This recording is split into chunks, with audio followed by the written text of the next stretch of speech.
Assalamualaikum warahmatullahi wabarakatuh. Hai, perkenalkan nama saya Bu Heti Erawati, CGP Angkatan 8 dari SMP Negeri 2 Kesesi, Kabupaten Pekalongan.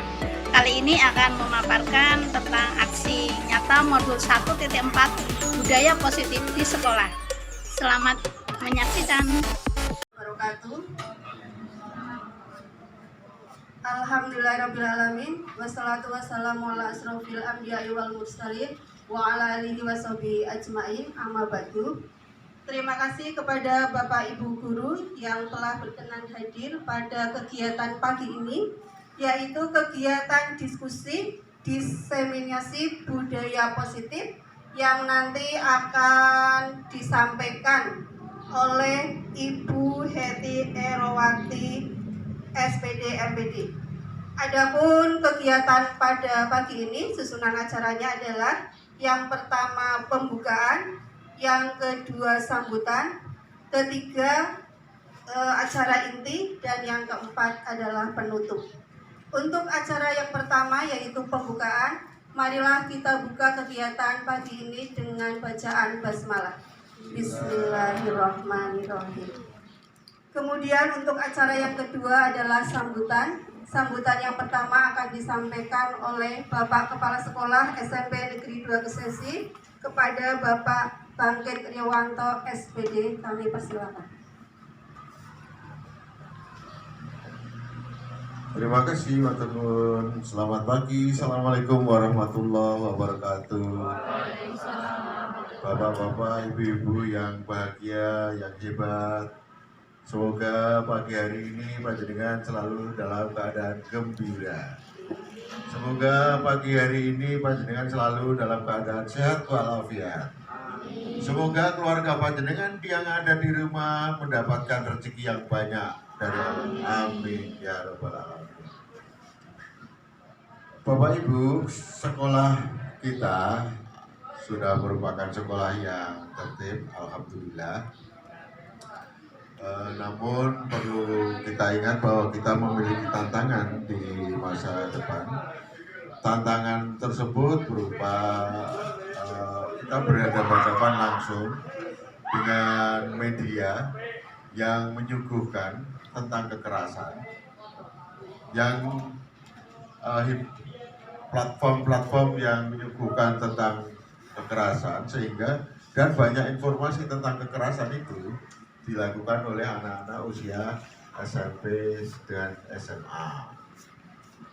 Maka dari itu Bapak Ibu, tugas kita sebagai guru adalah mempersiapkan anak-anak didik kita agar nanti setelah mendapatkan pelajaran dari SMP ini telah menyampaikan arahan-arahan kepada kita supaya kegiatan pada pagi hari ini lebih bersemangat lagi dan lebih terarah.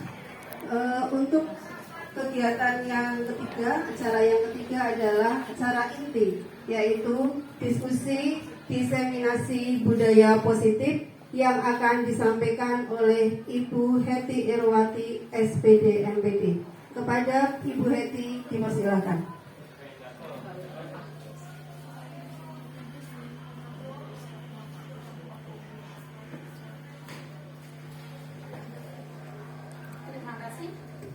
Terima kasih atas waktunya.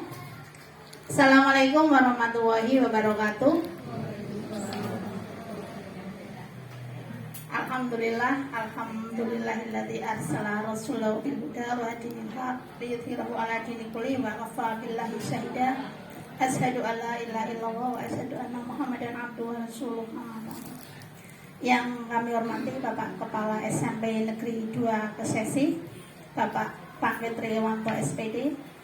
Yang kami hormati rekan-rekan semua, ibu bapak guru yang hebat yang telah meluangkan waktu untuk mengikuti diseminasi tugas dari saya, CGP Angkatan 8, yang pada kesempatan kali ini untuk mendiseminasi tentang budaya positif ya, modul 1.4. Jadi selama ini mengikuti kegiatan guru penggerak di pekan di bulan yang kedua sudah sampai pada modul 1.4.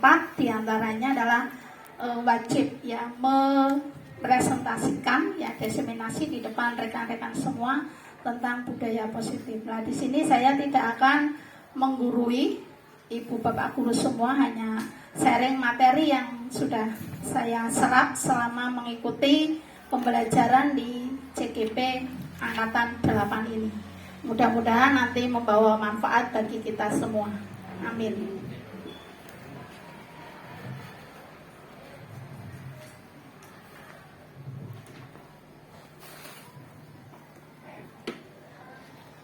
Ya, di sini selamat datang Ibu Bapak Guru hebat. Ya, mari kita berkolaborasi ya demi sekolahan kita tercinta ini supaya menjadi lebih baik ke depannya ya.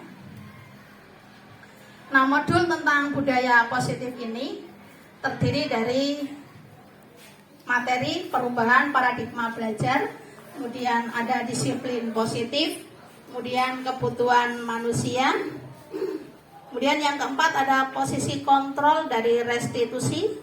Kemudian yang kelima keyakinan kelas. Dan yang keenam adalah tentang segitiga restitusi. Ya, sebelum ke materi ya, ini kelihatannya Bapak Ibu guru masih anteng-anteng semua ya. Apakah sudah sarapan semua dari rumah? Belum ya. Kalau belum maka kita untuk berolah diri ya, berolahraga dulu ya, refreshing otak dulu ya, supaya suasananya tidak sepi ya, tidak dingin ya. Ini untuk pengantar materi awal ya, dengan ice breaking dulu ya. Ya, silakan Bapak Ibu guru untuk konsentrasi dulu ya. Ya, dengan konsentrasi menghadap ke depan. Ya, ikuti. Ya, perintahnya adalah ikuti kata-kata saya. Ingat ya. Perintahnya adalah ikuti kata-kata saya. Ya, ikuti kata-kata Bu Yeti. Nah, panjenengan untuk konsentrasi. Apa yang saya ucapkan silakan panjenengan ikut ucapkan. Ngeten nggih? Nggih, oke, siap? Siap. Sekarang kita mulai. Yang pertama adalah ayam bebek.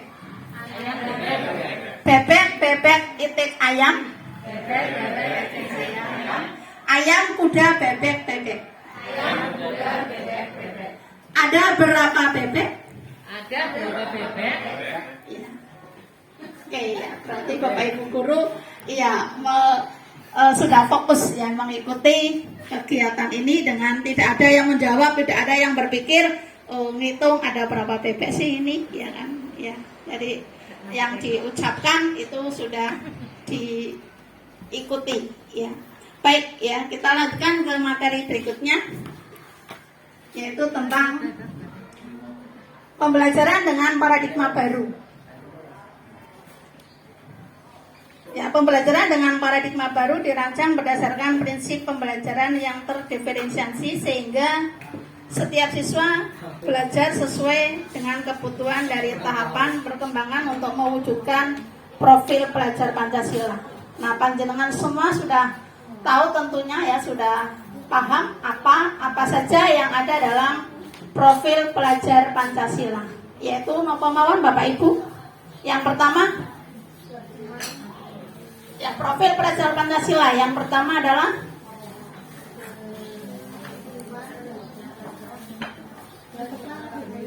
ya, jadi beriman, ya, bertakwa dan berakhlak mulia. Kemudian yang kedua yaitu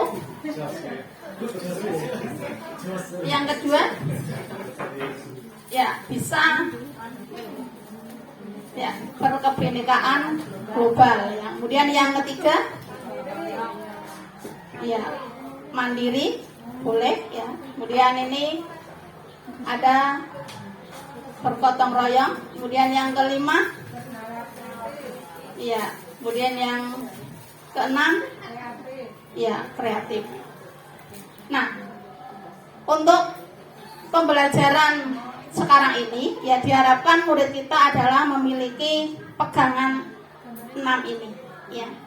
Satu, jelas beriman dan bertakwa terhadap Tuhan Yang Maha Esa, terhadap Allah Subhanahu wa taala, dengan diawali dengan kegiatan pagi, ya. Sekolah kita sudah membiasakan dengan sholat duha berjamaah, yaitu dengan jadwal bergiliran tiap kelas.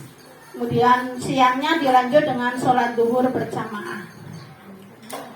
Selain itu juga diterapkan ya tadarus ya di dalam kelas, ya tujuannya supaya ya anak-anak kita lebih mendalami ya ilmu keagamaannya. Kemudian berkebinekaan global, ya diharapkan anak-anak kita ke depan ya memiliki rasa cinta tanah air, ya. Kemudian bergotong royong, ya diharapkan siswa kita memiliki rasa empati, ya rasa kasih sayang terhadap teman, ya saling mau membantu. Kemudian ada pun kreatif, ya. Diharapkan juga anak-anak kita tidak hanya anteng saja, tapi memiliki kreativitas.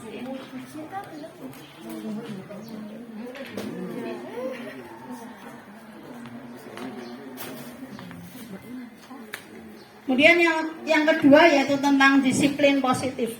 Ya, ketika kita mendengar atau berbicara tentang disiplin, apa yang ada di benak kita? Disiplin itu apa sih? Taat aturan, Bu Yuni. Yang lain, Pak Kusanto ngomong apa? Bicara tentang disiplin itu gambarannya apa? Tepat waktu. Ya. Kemudian ada lagi pendapat yang lain, Pak Suratman. Konsisten. Iya, konsisten ya. Ya, di sini dalam budaya kita makna atau disiplin itu sesuatu yang dilakukan seseorang pada orang lain ya untuk mendapatkan kepatuhan. Ya, jadi untuk mendapatkan kepatuhan atau yang sudah disepakati bersama ya. Kita cenderung menghubungkan kata disiplin dengan ketidaknyamanan. Jadi ketika kita mendengar harus disiplin, memang ada sesuatu yang bertentangan. Ya, misalkan itu tadi yang disampaikan Pak Kusanto, adanya disiplin tepat waktu. Nah, tepat waktu di sini kadang kita masih belum, ya masih melalaikan, masih belum karena ada hal lain yang lebih penting. Ya, sehingga untuk ketepatan waktu ya pada permasalahan tersebut kadang kita abaikan ya karena ada kepentingan yang lebih. Kemudian menurut Bapak Ki Hajar Dewantara menyatakan bahwa di mana ada kemerdekaan disitulah harus ada disiplin yang kuat. Disiplin bersifat self disiplin. Kita sendiri yang mewajibkan kita dengan sekeras-kerasnya, tetapi itu sama saja. Sebab jika kita tidak cakap melakukan self disiplin, wajiblah penguasaan lain mendisiplinkan kita. Ya, jadi memang di sini ada usaha dari kita ya, mewajibkan. Kita sendiri yang mewajibkan, bukan orang lain ya. Kalau orang lain yang memaksa itu adanya nanti timbul masalah. Jadi di sini untuk disiplin itu diawali dari diri kita yang sadar ya, yang mewajibkan diri kita ya dengan usaha supaya bisa menepati janji atau disiplin itu. Ya, sebagai pendidik tujuan kita adalah menciptakan murid yang merdeka. Syarat utamanya adalah disiplin diri ya, sehingga mereka berperilaku sesuai nilai-nilai kebajikan dan memiliki motivasi intrinsik. Nilai-nilai kebajikan yang dimaksud di sini adalah tadi ya, 6 itu ya, profil pelajar Pancasila. Disiplin positif merupakan salah satu cara penerapan disiplin yang bertujuan untuk menumbuhkan kesadaran serta memberdayakan anak untuk melakukan sesuatu tanpa sokokan, ancaman maupun hukuman. Kemudian materi yang ketiga yaitu tentang kebutuhan dasar manusia. Di kebutuhan dasar manusia, di sini manusia perlu bertahan hidup, ya, kemudian ada kasih sayang dan rasa diterima, kemudian penguasaan, ada kebebasan dan kesenangan. Nah, untuk kebutuhan dasar manusia, manusia bertahan hidup. Ya. Ini dengan usaha, ya tentunya dengan usaha dan adaptasi supaya kita mampu bertahan hidup. Ya, seperti halnya kita berada di sekolah ini, berada di ruang guru ini, tentunya kita perlu adaptasi, ada usaha ya, supaya tetap semangat dalam bekerja.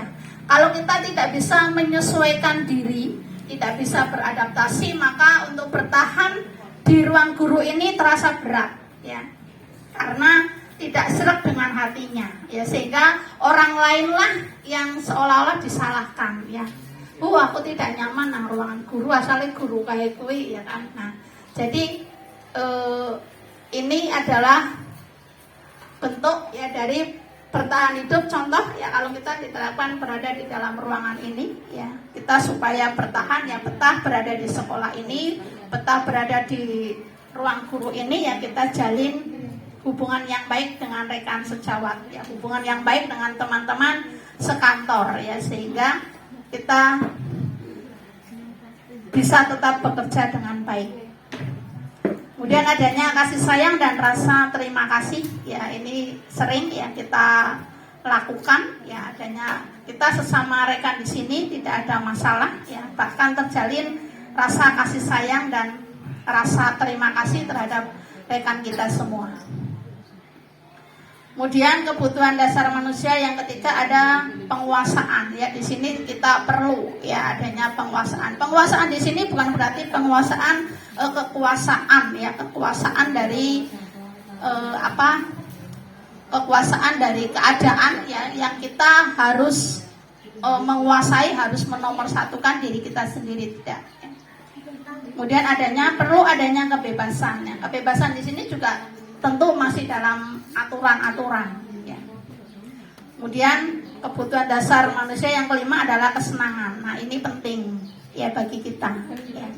Kadang sesekali kita juga perlu refreshing ya, baik sesama rekan guru di sini satu kantor maupun keluarga di rumah ya. Jadi ada rasa kesenangan ya yang bisa memenuhi kebutuhan dasar manusia ya, karena kita juga perlu dalam hidup perlu adanya rasa bahagia ya, rasa bahagia, rasa senang ya. Makanya ada slogan ya, jangan lupa bahagia ya, karena bahagia itu penting ya. Bahagia itu membuat kita sehat ya, bahagia itu, makanya bahagia itu penting ya. Karena seseorang yang tidak bahagia tentunya dalam segala hal nanti akan berefek ya, akan berakibat fatal ya. Guru kalau tidak bahagia tentunya mengajar juga tidak akan bersemangat ya. Pagi sudah ada masalah, mau masuk ke ruang kelas juga nanti efeknya tidak akan baik terhadap siswa.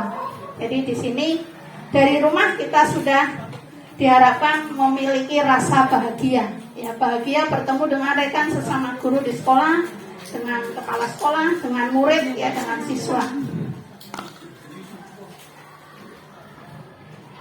Kemudian menurut Diane Clausen dalam bukunya tentang motivasi perilaku manusia itu ada 3 disebutkan. Yang pertama adalah menghindari ketidaknyamanan dan hukuman. Murid melakukan disiplin diri karena takut dihukum. Ini adalah tingkatan terendah dari motivasi perilaku manusia. Kemudian yang kedua, untuk mendapatkan imbalan atau penghargaan dari orang lain. Ya, ada motivasi perilaku manusia itu karena mendapatkan imbalan atau penghargaan dari orang lain. Murid melakukan disiplin diri karena ia menginginkan imbalan. Motivasi ini satu tingkat di atas motivasi yang pertama. Jadi kan ada ya, kadang anak-anak kita melakukan disiplin karena ingin dapat imbalan. Imbalannya berupa ujian, atau ada bapak ibu guru yang imbalannya mau memberikan sesuatu ya, bingkisan atau hadiah pulpen ya, atau hadiah buku ketika anak tersebut berdisiplin. Tetapi di dalam materi guru penggerak ternyata imbalan tersebut itu bukan sebagai motivasi yang baik. Itu justru bentuk ya semacam kayak hukuman ya, karena hukuman tanda kutip ya. Karena apabila nanti efeknya, apabila setiap kali melakukan tindakan kemudian suatu saat tidak mendapatkan bonus atau hadiah, maka anak tersebut akan merasa kecewa. Jadi itulah tidak baiknya sebuah bonus itu seperti itu. Yang ketiga, untuk menjadi orang yang mereka inginkan dan menghargai diri sendiri dengan nilai-nilai yang mereka percaya. Murid melakukan disiplin diri karena sadar akan nilai kebajikan. Ini adalah motivasi yang akan membuat seorang memiliki disiplin positif.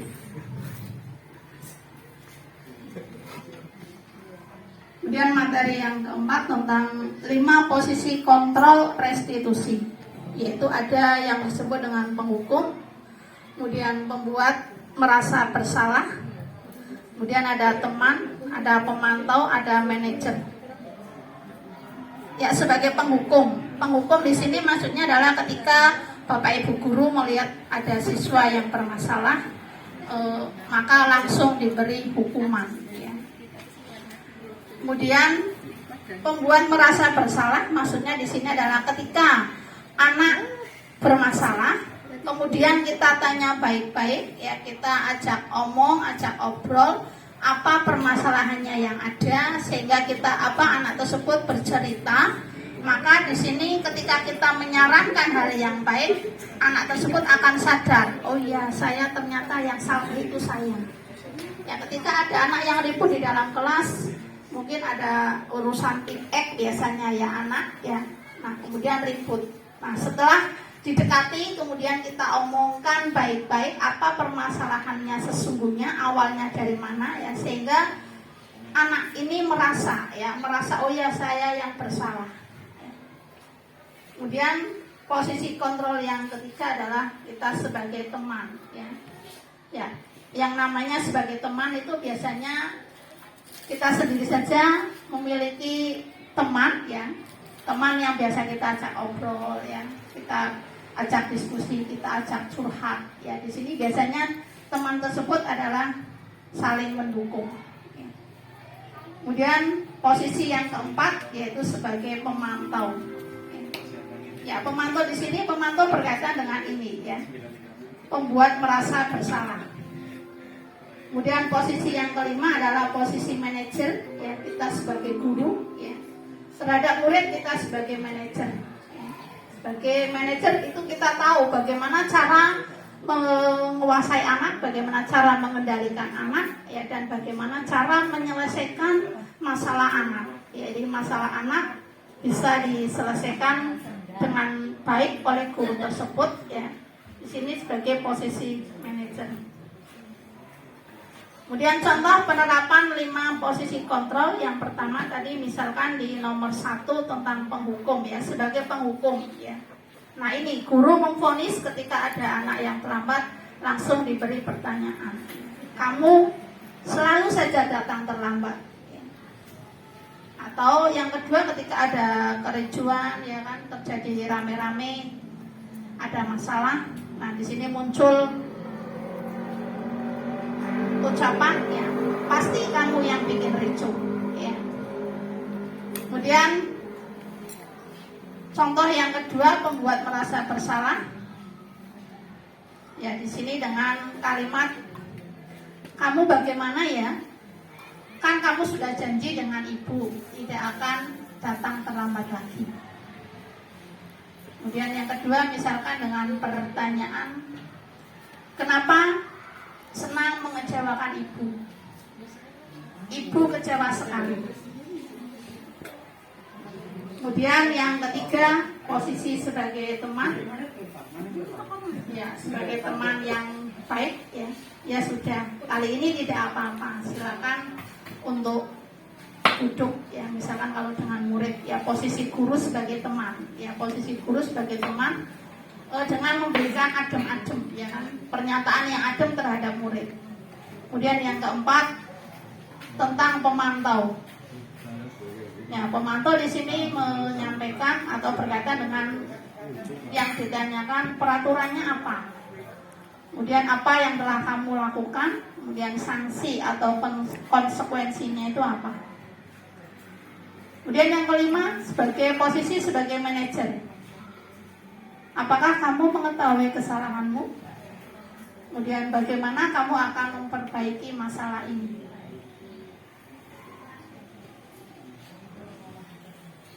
Ya, kemudian materi yang kelima tentang keyakinan kelas. Mengapa keyakinan kelas? Ya, mengapa bukan peraturan kelas? Ya, mengapa disebut dengan keyakinan kelas? Ya, tidak disebut sebagai peraturan kelas. Ya, jadi kita di kelas memiliki, kalau zaman dulu namanya tata tertib. Ya, tapi untuk sekarang disebutkan sebagai keyakinan kelas. Mengapa pakai bahasa atau menggunakan kata keyakinan kelas? Kok tidak tata tertib atau tidak peraturan kelas? Alasannya kenapa Bapak Ibu?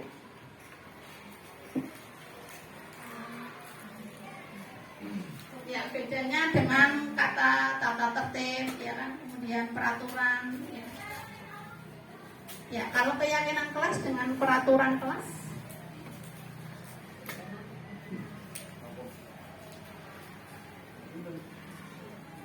Kalau peraturan itu ditetapkan oleh orang lain, Bu. Ya, Pak Ito. Peraturan itu ditetapkan oleh orang atau pihak luar. Iya, oleh pihak luar. Kemudian apa ini? Pak Tata.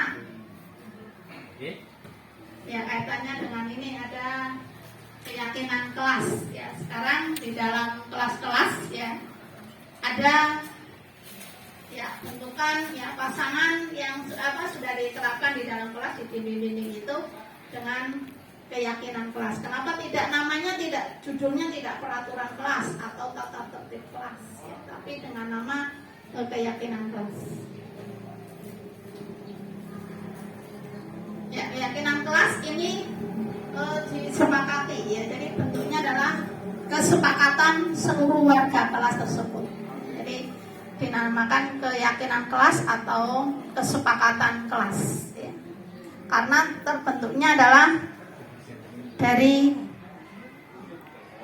pendapat atau curah pendapat dari warga kelas tersebut ya, pengennya menghendakinya seperti apa sih keadaan kelas itu ya. Nah, dari situ anak-anak disuruh menyampaikan apa keinginan kelas tersebut ya.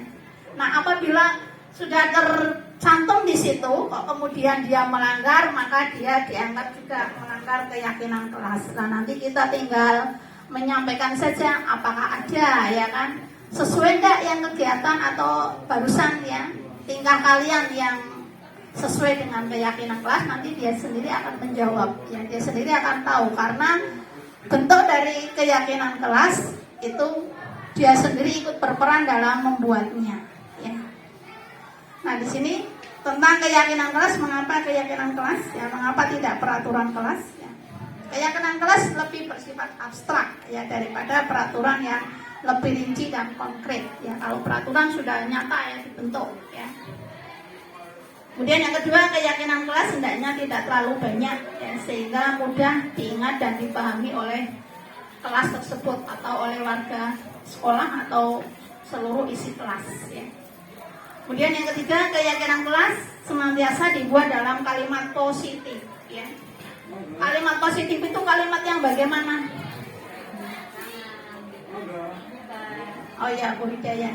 Ya, jadi tidak menggunakan bahasa jangan ya, seperti yang tadi sampaikan Bu Hidayah. Jadi tidak menggunakan bahasa jangan, tidak menggunakan bahasa bukan ya, dan tidak menggunakan kata tidak. Misalkan ada anak lari-lari, hei kamu tidak boleh lari-lari ya kan.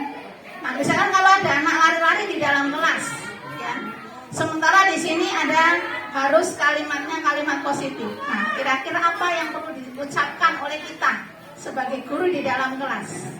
Monggo Bu Hidayah dengan kalimat yang positif. Misalkan ada anak yang lari dalam kelas. Okay. Ya, menggunakan cara menyampaikan ke anaknya bagaimana dengan kalimat positif itu?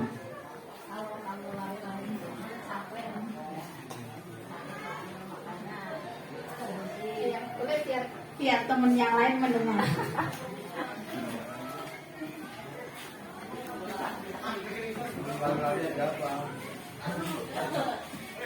Kalau kamu lari-lari di kelas itu mengganggu pelajaran, sebaiknya Oke, terima kasih untuk Bu Hidayah. Beri tepuk tangan untuk Bu Hidayah. Kemudian untuk Bu Yuni, kalimat positifnya apa? Apa ya? Misalnya di dalam kelas berjalan lebih baik supaya kita bisa berhati-hati, karena kalau berlari takutnya jatuh dan sebagainya. Oke, terima kasih. Terima kasih untuk Bu Yuni dan Bu Hidayah. Tepuk tangan untuk beliau berdua. Jadi itu ya, untuk dalam kalimat positif ya. Jadi kalimat positif intinya adalah itu, tidak menggunakan kata tidak, kemudian jangan, kemudian bukan, atau kata nggak boleh ya.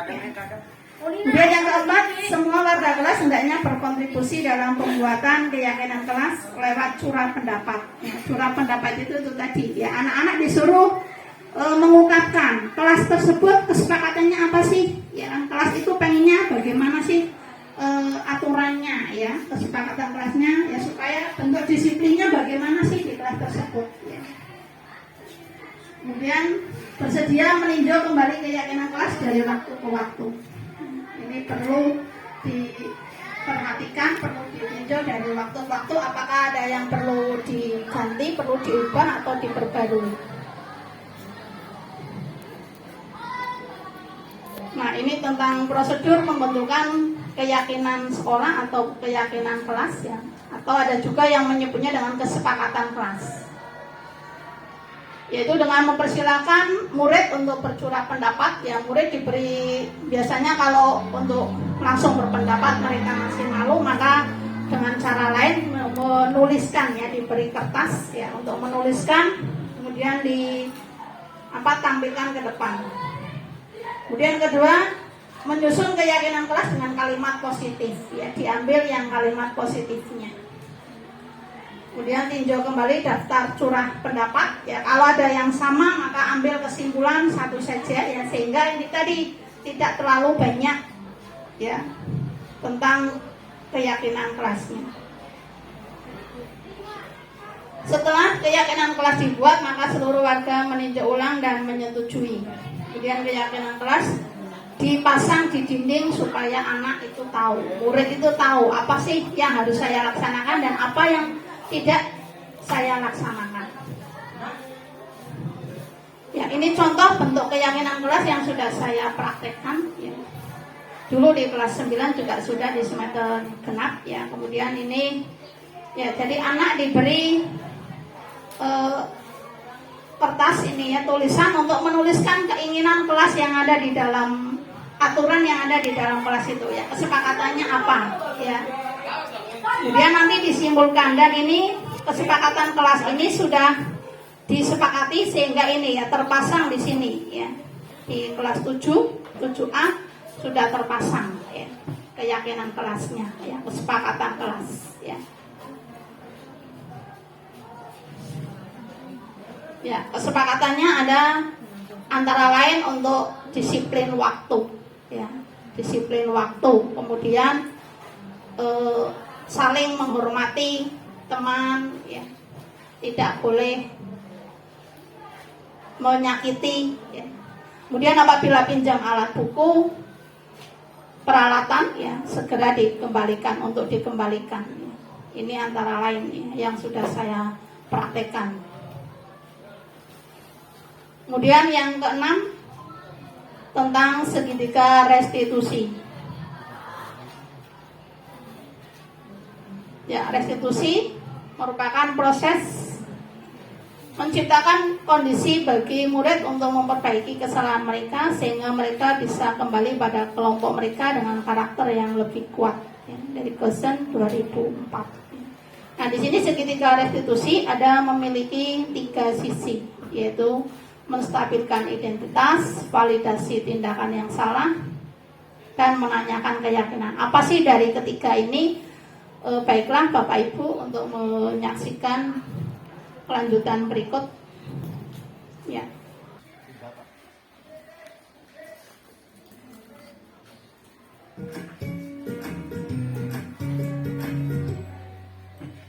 Salam dan bahagia Ibu dan Bapak Guru hebat. Pada video kali ini kita akan membahas tentang salah satu program disiplin positif yang diterapkan di lingkungan sekolah yang dikenal dengan nama restitusi.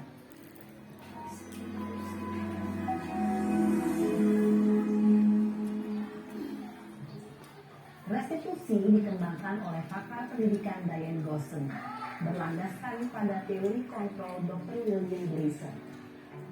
Segitiga restitusi adalah suatu proses dialog yang dijalankan oleh guru atau orang tua agar dapat menghasilkan murid yang mandiri dan bertanggung jawab.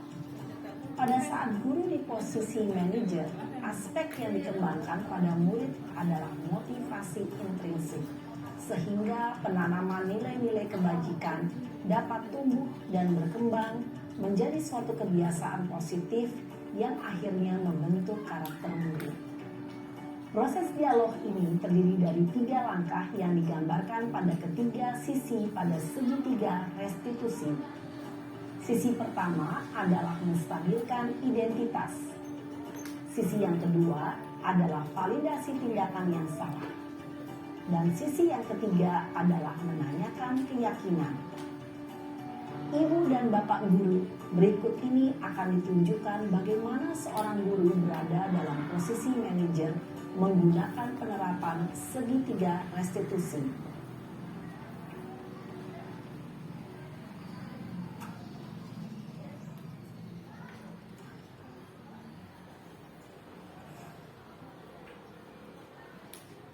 Siang Sarah.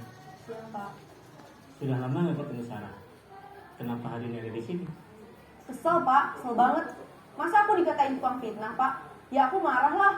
Aku balik ngatain Eka di depan kelas. Kesel banget. Oh begitu. Ya pasti kamu marah dan kesal. Bapak juga akan marah apabila ada yang menuduh Bapak seperti itu. Kemudian pada saat itu kamu mau melakukan apa? Ya saya langsung ngatain Eka lah Pak. Kesel banget. Saya bentak-bentak dia depan teman-teman lain. Oh begitu.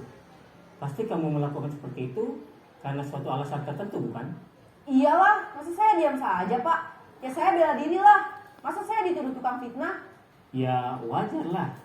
Mempertahankan harga diri itu sesuatu yang penting buat kamu. Untung kamu tidak bertindak lebih gegabah lagi. Hanya membentak-bentak. Iya Pak. Untung saya masih bersabar dan hanya membentak saja. Sudah gemes padahal. Saya pasti bela diri lah. Ya pasti ya. Tapi kamu memilih untuk tetap bertahan dan bersabar. Kamu memilih untuk tidak berbuat lebih parah lagi bukan? Iya. Nah, sekarang coba kita lihat lagi tindakan kamu yang bentak-bentak Eka di kelas. Tindakan kamu itu kira-kira sesuai dengan keyakinan kelas atau prinsip kamu tidak? Enggak lah Pak. Capek Pak jadi pemarah. Jadi keyakinan atau prinsip mana yang kurang sesuai dengan keinginan kamu? Ya, saya sebenarnya sangat menghargai orang lain. Mungkin saat itu saya menjadi emosi. Jadi tidak menunjukkan sikap itu. Kamu meyakini tidak? Menghargai orang lain itu penting buat kamu.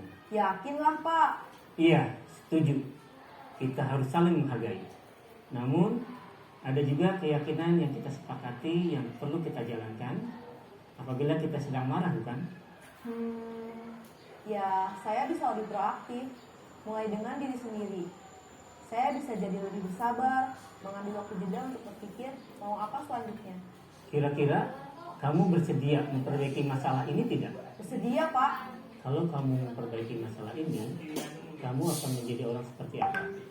Saya akan menjadi orang yang bertanggung jawab kali ya Pak. Dan senantiasa proaktif. Iya, menurut kamu Bagaimana rasanya menjadi orang seperti itu? Ya nyaman lah, bangga bisa bersabar dan menahan diri.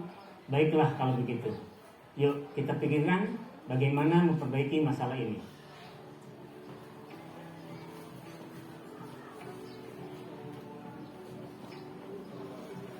Ibu dan Bapak guru hebat. Baru saja kita menyaksikan contoh bagaimana seorang guru berada dalam posisi manajer menggunakan penerapan segitiga restitusi. Mari kita bahas satu persatu.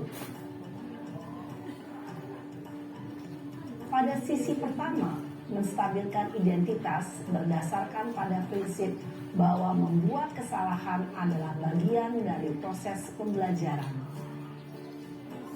Sisi pertama dari segitiga ini berperan menggeser identitas murid dari identitas gagal ke identitas sukses. Murid yang sedang bertingkah laku yang tidak pantas atau menarik diri saat itu sedang mengalami identitas gagal. Bila kita mengkritiknya, maka posisinya tidak akan berubah. Kita bisa mengajukan pernyataan-pernyataan ini. 1. Membuat kesalahan sesuatu yang wajar. 2. Manusia tidak ada yang sempurna. 3. Kita bisa memperbaiki masalah ini. 4. Saya tidak menanyakan kesalahannya. Saya lebih fokus bagaimana memperbaiki masalah ini. 5. Apakah saat ini kamu tengah menjadi orang yang baik untuk dirimu sendiri? Pada sisi kedua, validasi tindakan yang salah berlandaskan pada prinsip bahwa setiap perilaku berupaya memenuhi suatu kebutuhan tertentu. Guru yang telah memahami teori kontrol akan bergeser dari pemikiran stimulus respon menjadi proaktif dan mencoba untuk mengenali tujuan dari perilaku murid, mengenali dan mengakui kebutuhan murid ini dapat memperbaiki hubungan dengan murid tersebut. Pernyataan atau pertanyaan bisa disampaikan dengan nada suara tidak menghakimi atau memojokkan, sehingga dapat mengembalikan murid pada posisi positif. 1. Kamu bisa saja bertindak lebih gegabah lagi dari ini. 2. Kamu bukan melakukannya tanpa suatu alasan tertentu. 3. Kamu melakukannya karena mempertahankan sesuatu yang penting bagimu. 4. Mungkin kamu bisa mempelajari suatu perilaku baru yang lebih efektif. Bersediakah kamu mempelajarinya? Selanjutnya, kita akan simak sisi terakhir, yaitu menanyakan keyakinan. Teori kontrol menyatakan bahwa pada dasarnya kita termotivasi secara intrinsik. Pada saat perilaku yang salah telah divalidasi dan identitas sukses telah stabil, maka murid telah siap mengaitkan keyakinan-keyakinannya dengan tindakannya yang salah dan pemikirannya telah bergeser ingin menjadi orang yang dituju. Pertanyaan-pertanyaan ini dapat mengaitkan keyakinan-keyakinan yang dianut murid. 1. Sebagai keluarga atau kelas, apa yang kita yakini?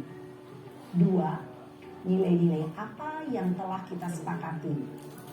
3. Seperti apa gambaran sebuah kelas yang ideal bagi kamu? 4. Kamu ingin menjadi orang seperti apa?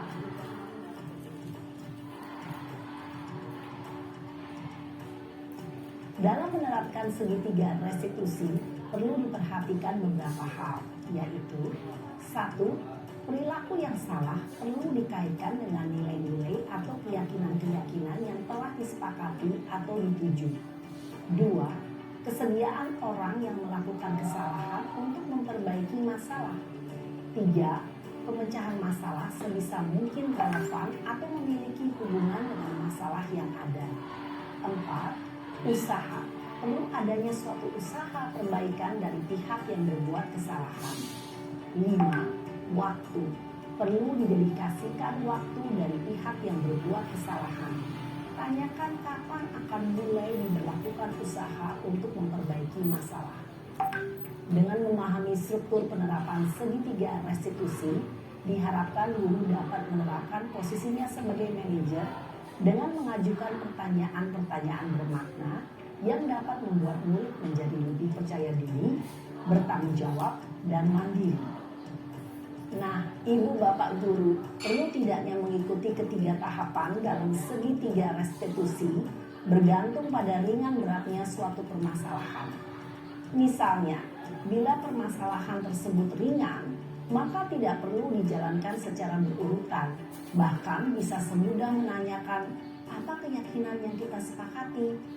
Dengan menjalankan segitiga restitusi, dengan mengajukan pertanyaan-pertanyaan bermakna, diharapkan murid menjadi lebih kuat secara pribadi, dapat membuka wawasan murid agar dapat menyelesaikan permasalahannya sendiri, semakin percaya diri, mandiri, dan merdeka. Salam dan bahagia, ibu bapak guru hebat.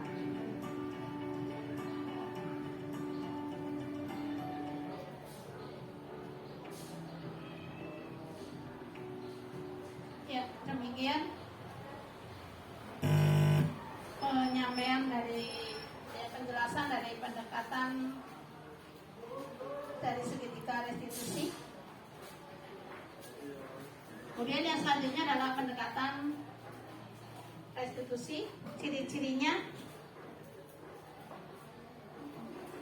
1. Bukan menebus kesalahan. Kemudian yang kedua, memperbaiki hubungan. Yang ketiga, berupa tawaran, ya, bukan paksaan. Kemudian yang keempat, menuntun untuk melihat ke dalam sehingga anak tersebut akan sadar kesalahannya di mana. Kemudian yang kelima, mencari kebutuhan dasar yang mendasari tindakan. Yang keenam, fokus pada karakter bukan pada tindakan. Kemudian yang ketujuh, menguatkan dan fokus pada solusi. Ya.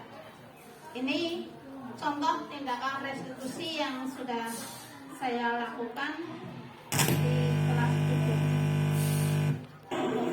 Tahu inspirasinya tadi kamu ya, sekarang kenapa?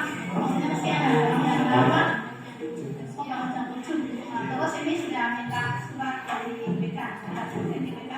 Ya sudah, silakan.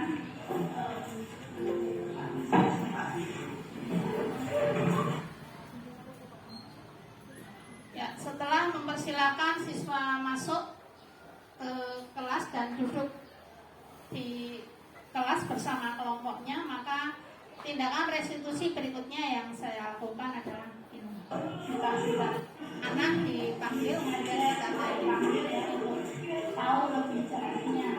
Tadi kamu datang kemana? Ya.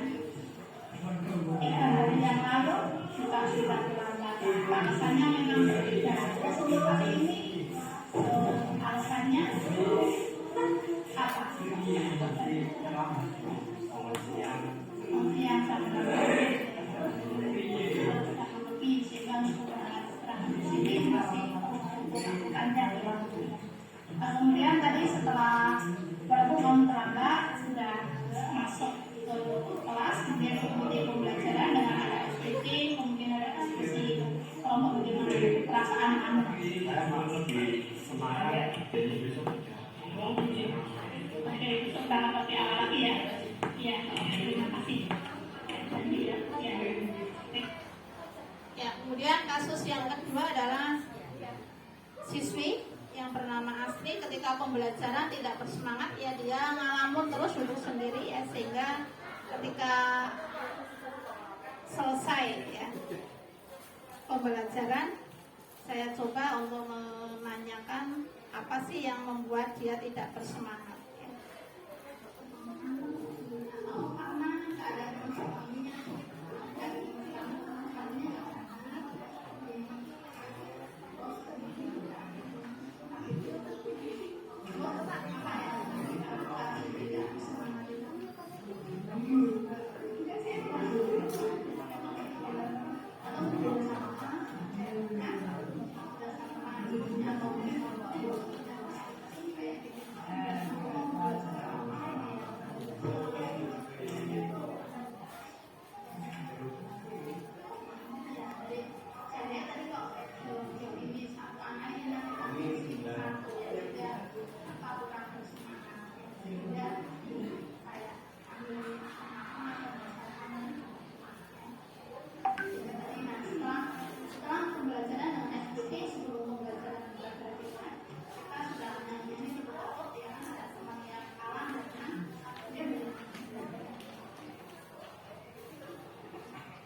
di sini perlu saya bantu jelaskan.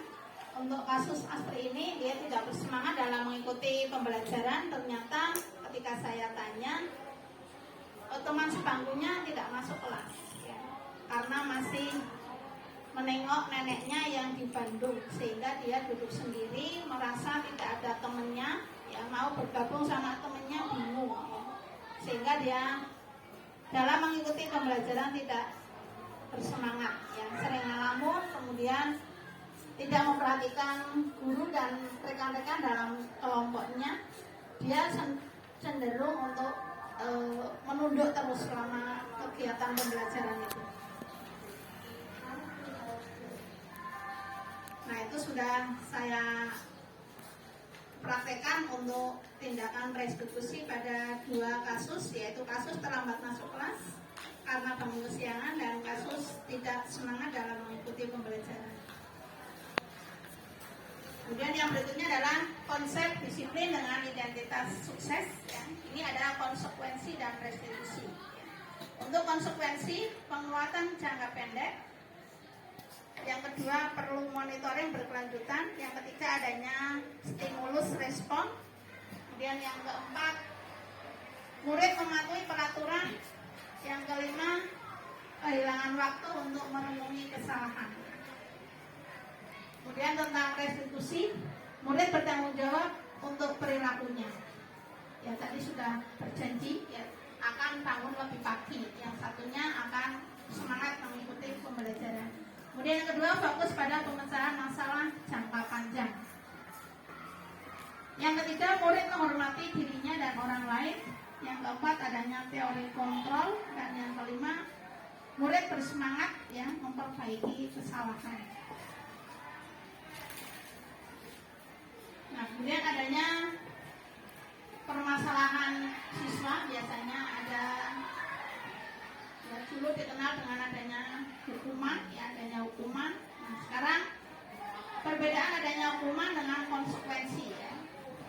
Nah, di sana penyelesaiannya bagaimana dengan restitusinya?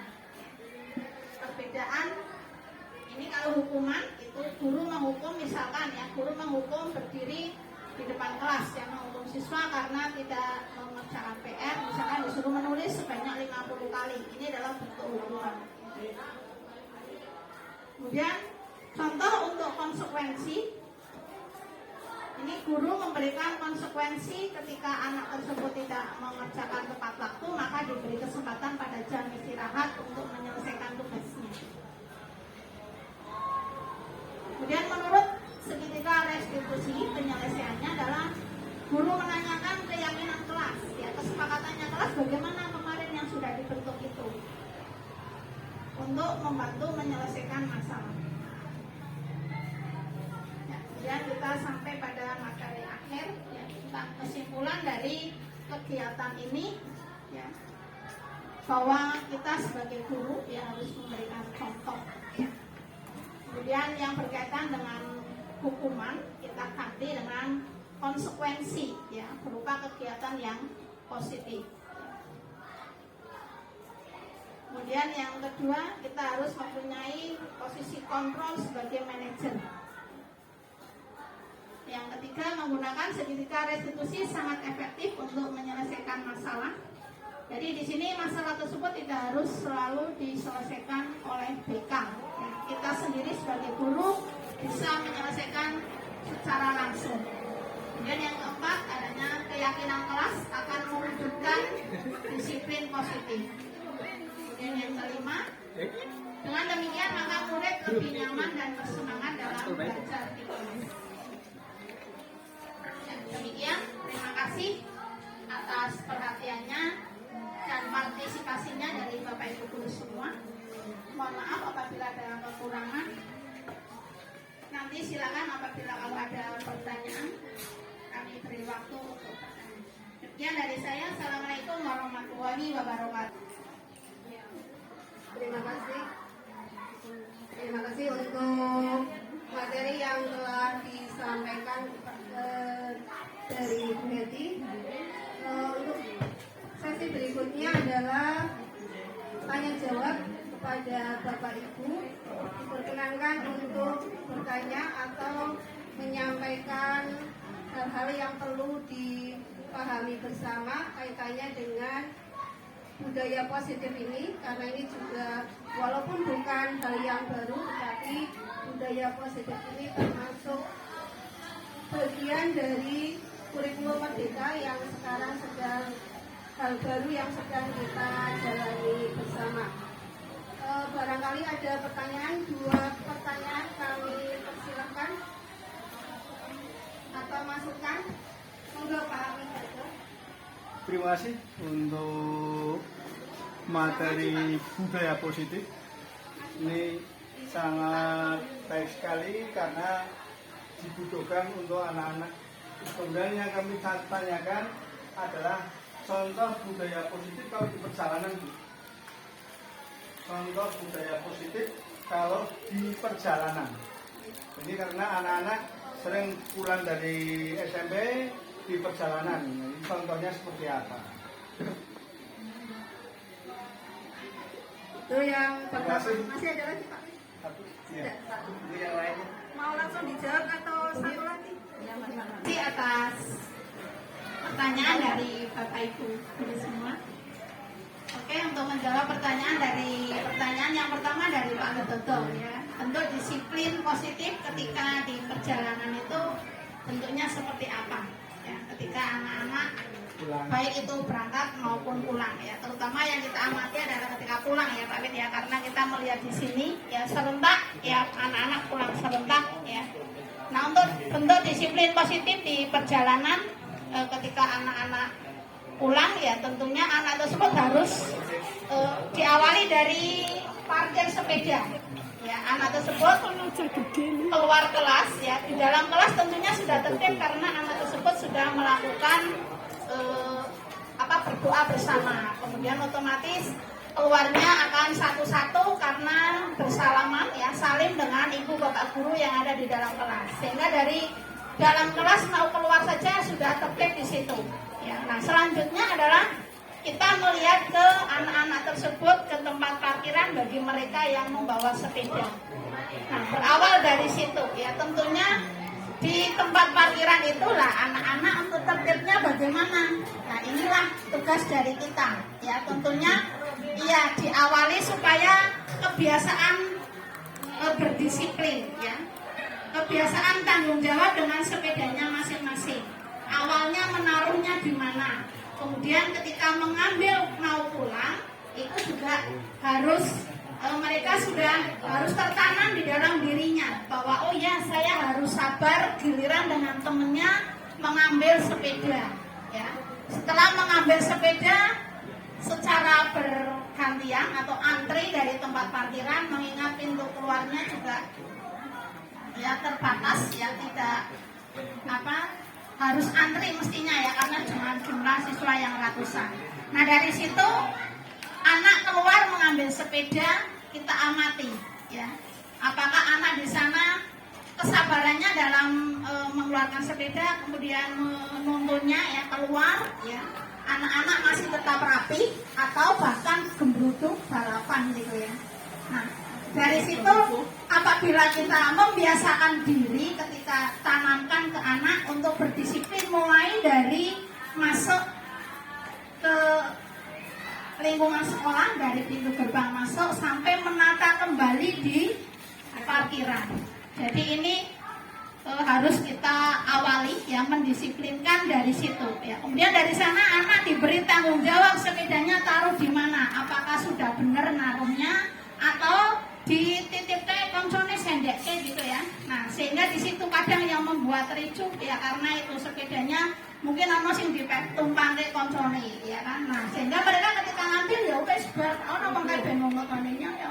Akhirnya tak barang mana sepedanya. Nah, dari situ sudah iya. Jadi disiplin positifnya diawali dari parkiran dulu Pak Wid, kalau menurut saya. Ya, kalau di situ sudah tertib, maka keluar selama perjalanan ya keluar. Kemudian di depan sana juga ada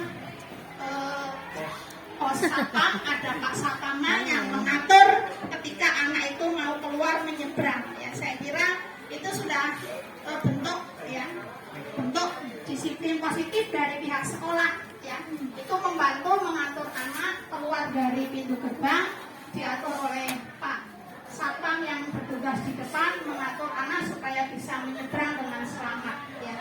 Kemudian selanjutnya anak-anak dihimbau untuk bersepeda di pinggir ya dengan tidak berjejer-jejer ya karena mengganggu lalu lintas yang lain. Jadi awali dari disiplin di sini ya kan, terutama dari keluar parkiran itu. Kalau dari kelas sudah tentunya tertib karena memang kita mengatur ada berdoa penutup kemudian salaman dengan Bapak Ibu guru maka akan tertib. Nah dari situlah ya berawal dari parkiran ya kita menghantarkan sampai di depan gerbang ada dibantu dengan penyeberangan oleh Pak Satpam. Ya jadi dari situ ya itu disiplin positifnya sudah berjalan dengan baik. Nah selanjutnya yaitu tadi anak-anak apakah di perjalanan itu mau berjajar tiga ya atau mau guyonan di tengah jalan ya itu sudah lepas dari pengawasan kita. Begitu Pak jawaban saya. Ya, mohon maaf apabila kurang benar. Ya, enggak untuk yang mau menambahkan pendapat tadi disiap dulu. Untuk yang Pak Win masih sebenarnya ya. Yang mau menambahkan tentang Pak Win, Pak Eko, budaya positif di jalan itu bagaimana? Kalau ada pendapat untuk membantu masih sistem aja. Itu Pak Eko? Oke. Ya, terima kasih. Jadi demikian ya Pak Win ya jawaban dari saya. Kemudian tadi jawaban dari Bu Hidayah tentang keyakinan kelas. Ketika kita ada anak yang melanggar intinya ya tidak sesuai dengan ketentuan, kemudian ada tarikan berupa ya ada denda ya ada denda berupa iuran sekian ribu. Apakah itu termasuk dalam keyakinan kelas ya. Nah keyakinan kelas itu dibentuk berdasarkan itu tadi curah pendapat ya. Jadi berdasarkan curah pendapat dari warga kelas.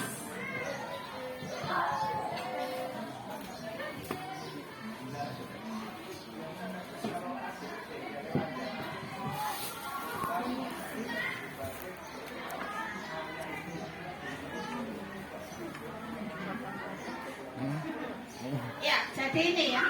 Untuk keyakinan kelas itu dibentuk dari ini kontribusi seluruh warga kelas tersebut itu maunya seperti apa kelasnya, aturannya ya, kesepakatan kelasnya bagaimana. Ketika kesepakatan kelasnya kok menyampaikan bahwa oh ya kalau yang tidak tertib didenda, nah, kemudian iuran 2.000 selagi itu kesepakatan kelas ya ini bisa saja sebagai keyakinan kelas ya. Jadi di dalam ini keyakinan kelas itu ditulis ya, makanya ketika ini itu dipasang ya, ditulis di setelah disepakati. Nah setelah disepakati ini maka harus dipasang di dinding ya, ditulis kembali. Dari misalkan satu kelas itu ada 32 siswa, semuanya nulis.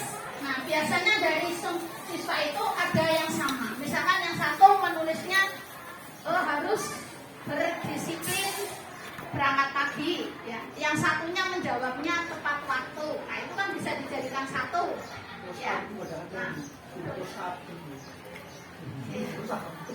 ya misalnya ada tulisan semacam itu bisa dijadikan satu. Oh ya berarti ngambilnya kesepakatan keyakinan kelasnya adalah disiplin. Nah disiplin itu meliputi itu tadi, ketika pinjam harus kembalikan ya, kemudian ketika harus sesuai ya, tertib ya, kemudian datang tepat waktu, jangan terlambat. Nah ada yang nulis masuk kelas tidak boleh terlambat. Nah ini masuk dalam kesepakatan kelas disiplin. Berarti cukup di antara 5 jawaban itu misalkan cukup ambil satu saja, yaitu kesepakatan kelasnya dengan judul disiplin ya.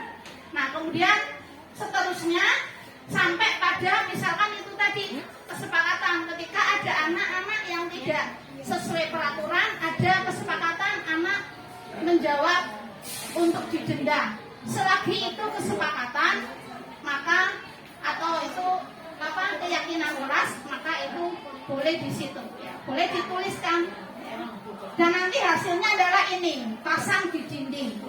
Nah, apabila ada anak yang melanggar, tinggal kembalikan ke keyakinan kelas, suruh baca lagi. Kamu tidak mematuhi kesepakatan kelas ini, berbeda sendiri dengan yang lain. Coba kamu melanggar kesepakatan kelas enggak? Ya, nanti dilihatkan kesepakatan kelas. Dia akan sadar, oh ya di situ kan ada. Yang tidak sesuai maka tidak sesuai harus bayar atau denda 2.000. Ya Bu, saya tidak melakukan itu. Ya. Sehingga saya siap denda. Jadi ada kesadaran diri di dalam kelas itu. Nah, sebetulnya tugas guru di sini itu ringan, gampang ya. Ketika ada anak masalah, kembalikan lagi ke keyakinan kelas. Yang sudah disepakati di dalam kelas itu apa? Nah, dengan pertanyaan itu nanti anak akan sadar. Dia sendiri yang menjawab ya, bukan kita yang menentukan jawabannya. Tunjukkan saja, oh yang keyakinan kelasnya apa, coba dibaca Mas, keyakinan kelasnya apa saja. Nah, ya kan? Nah, sudah terbaca di sana, oh iya ada denda. Kalau yang tidak mematuhi aturannya ada denda 2.000.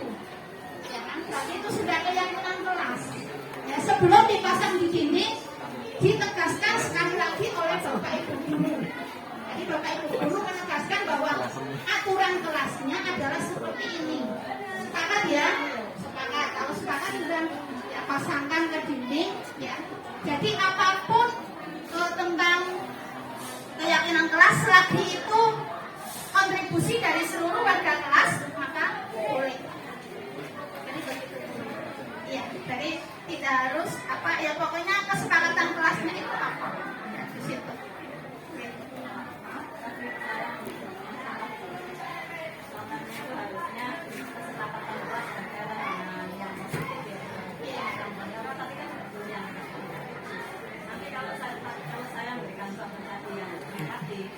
Akhirnya kesepakatannya jadi negatif. Yang tidak memahami aturan nanti tidak. Terus ada penyelesaian yang diselesaikan oleh bapak tadi, bapak yang memberikan surat itu juga anak sadar dengan sendirinya. Tidak ada hukuman di sini. Kalau tadi kan tempat saya ada hukuman. Maksud saya mungkin kesepakatan berkaitan dengan kas kelas. Jadi misalnya kas kelas, bagaimana anak kalau kas kelas kita setuju, misalnya sehari sejuta, misalnya begitu, nanti kan anak-anak nanti kan oh iya sejuta, mungkin seperti itu. Ini saya menurut karena kan tidak ada sebenarnya nanti akhirnya kesepakatannya jadi negatif atau bagaimana menurut Bapak Ibu yang lain? Iya, jadi untuk kesepakatan kelas, ya keyakinan kelas tadi diawali dengan itu ya Bu ya, kalimat yang positif lah. Tentunya ini juga himbauan ya, iya himbauan dari ibu guru atau bapak gurunya ya juga menggiringnya ke yang positif, ya menggiringnya ke yang positif. Tapi apapun itu, selagi itu kesepakatan kelas, maka istilahnya tidak melanggar iya masuk ke keyakinan. Jadi intinya adalah asalkan itu adalah kesepakatan warga kelas. Artinya boleh ditulis di dinding Iya, boleh. Masa jauh menghindari kata-kata ini. Iya. Iya. Terima kasih. Ya, dan itu harus dipasang di dinding supaya tahu ya. Dan tugas kita sebetulnya ringan itu tadi, yang kembalikan ke permasalahan anak tersebut. Dia sendiri nanti yang akan menjawab, oh ya, saya melanggar sehingga saya konsekuensinya harus ini. Ya kan? Dia sendiri yang akan menyadari, ya itulah yang tadi yang disebut dengan merasa bersalah. Ya, merasa bersalah karena itu ya kita tidak memvonis kamu salah, tidak, tetapi dengan berkata ya yang bijak, kemudian diarahkan permasalahannya apa sehingga dia sendiri yang akan sadar, akan tahu bahwa oh ya saya yang salah ya, bukan kita yang memvonis salah. Begitu. Terima kasih. Maka Bu ini ada tambahan dari Bu ini?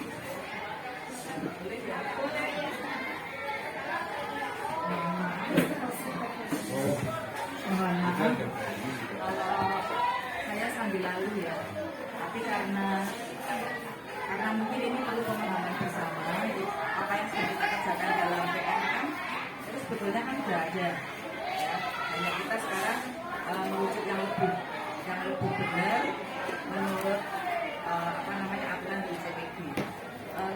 yang perlu yang mungkin bisa kita sepakati atau mungkin ada pemahaman bersama, yaitu tadi dikatakan di awal-awal kan tidak boleh ada hukuman, tidak boleh ada sanksi.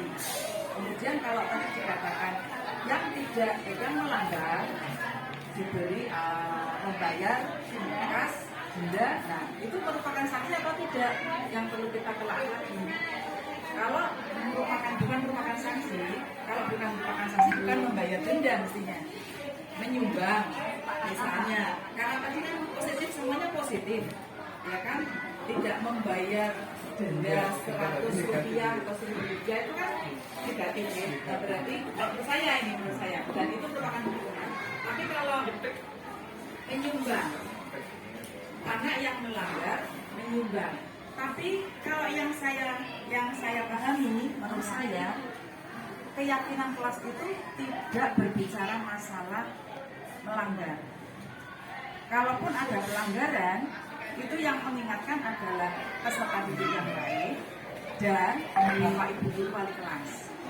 Dia carane baleni maneh, dikandani maneh, dikandani terus sampai karakternya berubah. Jadi tidak untuk membuat jera itu tidak berhubungan dengan sanksi atau hukuman. Itu yang pertama. Oke. Kemudian untuk yang kedua, masalah tadi keyakinan kelas kan budaya positif. Karena tidak boleh negatif, maka kalau pemahaman saya secara simpelnya saja menghindari kata jangan dan tidak. Jangan membuang sampah di sembarang tempat, tidak begitu, tapi buanglah sampah di tempatnya. Ya. Jangan mengeluarkan baju seragam, ya, tapi berseragam, pakailah seragam yang tidak boleh kan? Itu kan jadinya negatif, tidak positif lagi. Tidak boleh nanti tidak. Maka semuanya kalimatnya adalah kalimat positif. Jadi menghindari kata jangan dan nah ini berarti kalau mungkin di materi atau di modulnya guru penggerak nanti ada yang lebih bisa menguatkan apa yang sudah saya pahami dan saya sampaikan di sini, mungkin menjadikan bisa lebih meyakinkan kami atau memberi pemikiran baru pencerahan buat kami tentang penggunaan budaya positif yang sudah kami baca di PN. Betul ya, kita sudah ya, karena saya sendiri sudah mengerjakan di kelas 7 tahun kemarin, meskipun akhirnya saya baca lagi kok salah saya, karena saya masih mengatakan adanya sanksi, dan berarti salah. Di keyakinan kelas saya masih ada tidak boleh, ternyata malah setelah saya baca ulang di PN ternyata ya, tapi bisa kita perbaiki nanti di begitu. Mohon maaf tidak bermaksud menggurui, tapi ini kita akan melakukan pemikiran bersama sama pendapat sehingga kita akan bertemu yang benar. Assalamualaikum warahmatullahi wabarakatuh. Baik, terima kasih Bu Harini atas penguatannya.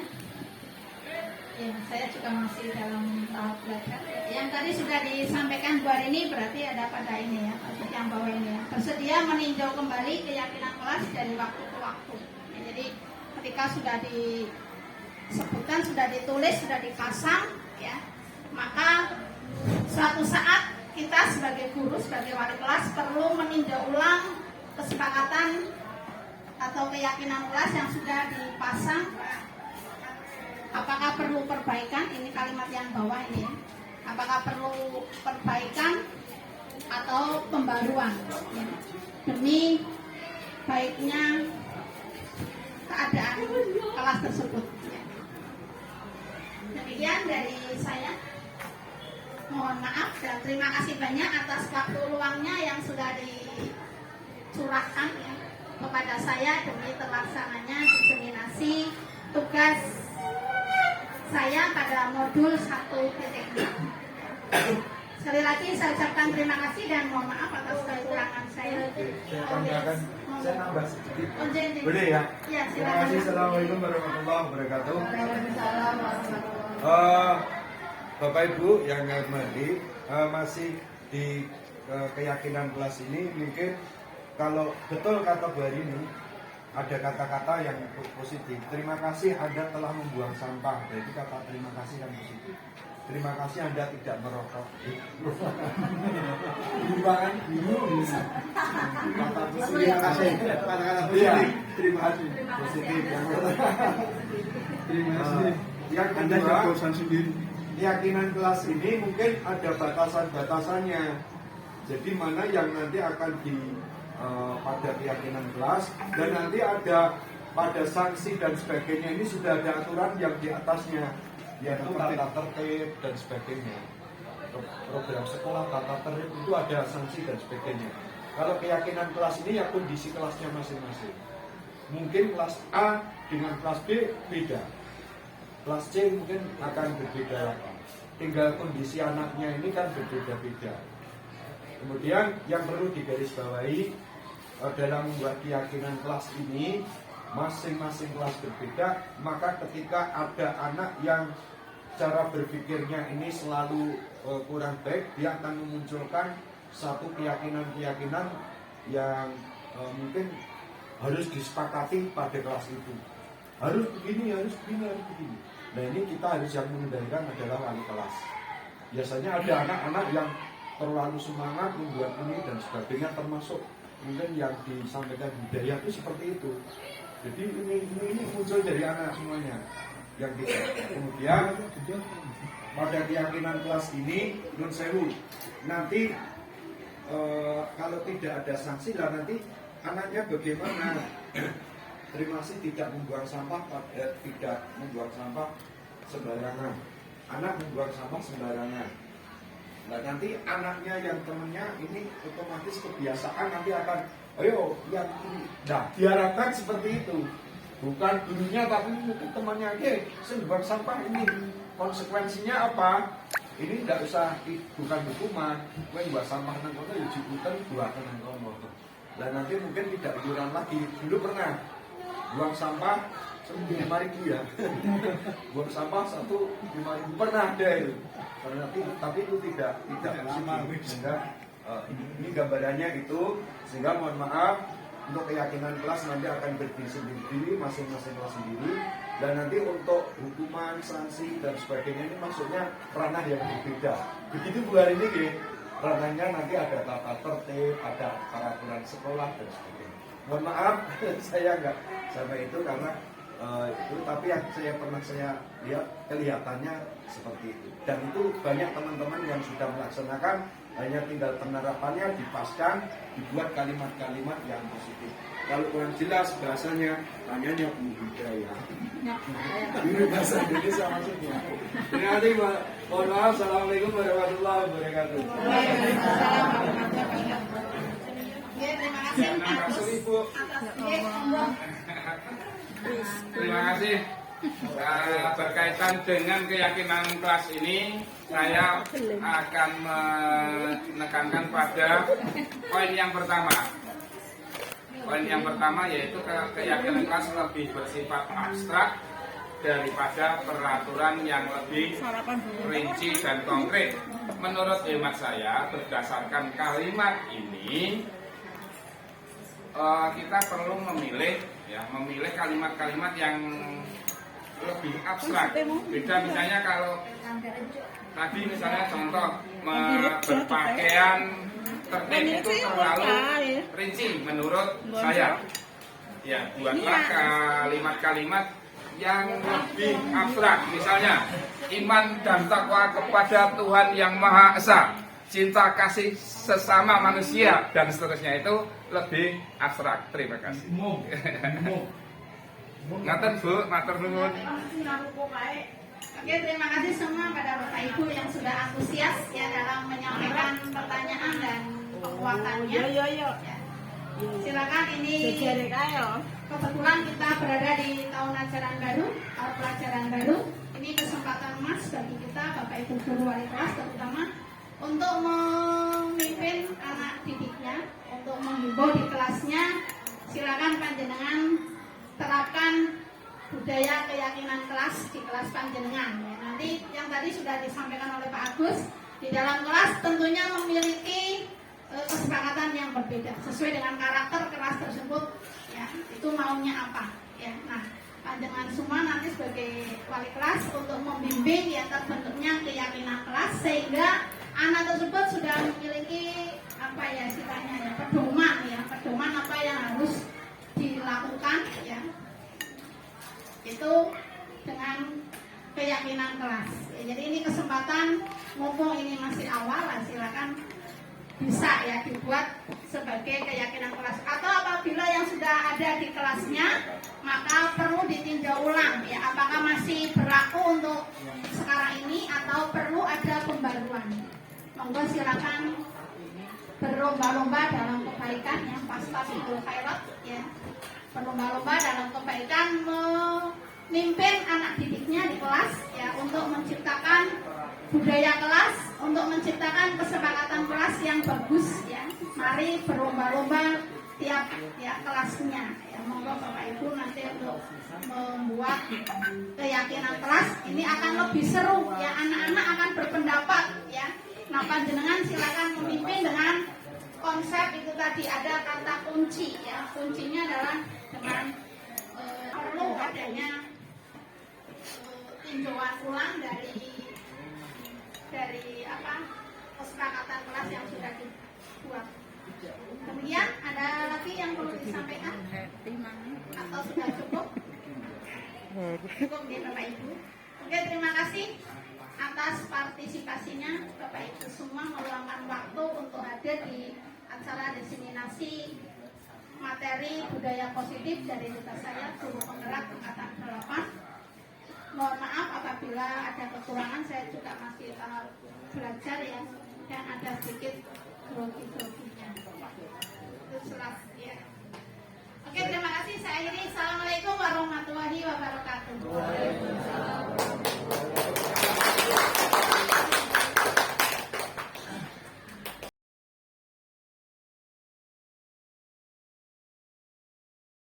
Assalamualaikum warahmatullahi wabarakatuh. Nama saya Ibu Sri Yuniasih. Saya mengajar mata pelajaran matematika. Setelah saya mengikuti diskusi tentang diseminasi budaya positif yang disampaikan oleh Ibu Heti Erawati, saya menjadi lebih paham tentang budaya-budaya apa yang harus saya terapkan kaitannya dengan budaya positif pada kurikulum Merdeka saat ini. Misalnya tentang keyakinan kelas, saya jadi mengetahui bagaimana cara menyusun pembuatan keyakinan kelas di kelas yang saya ampu, karena saya saat ini sebagai wali kelas juga, sehingga saya bisa membuat keyakinan kelas yang bagus di kelas saya. Terima kasih. Wassalamualaikum warahmatullahi wabarakatuh.